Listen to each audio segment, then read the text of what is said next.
everyone! I miss you guys. Grabe. Nabisi kasi tayo nitong mga huling araw. Meron tayong ginawa. Ayan. Ngayon lang ako nakagawa ulit ng video. So, ang video natin ngayon ay tungkol sa kung papaanong maglagay ng video watermark sa iyong video.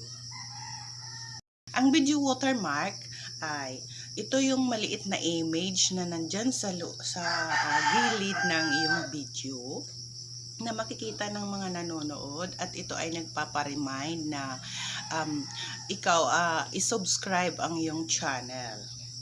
Nakakatulong din ito sa pagpaparami ng iyong subscriber. Pero bago po yan, bago po natin yan gawin, kung bago ka pa lamang sa aking channel, please subscribe naman at pakihit na rin po yung notification bell para lagi kayong updated sa aking mga video niya upload, at paki-like and share na rin po.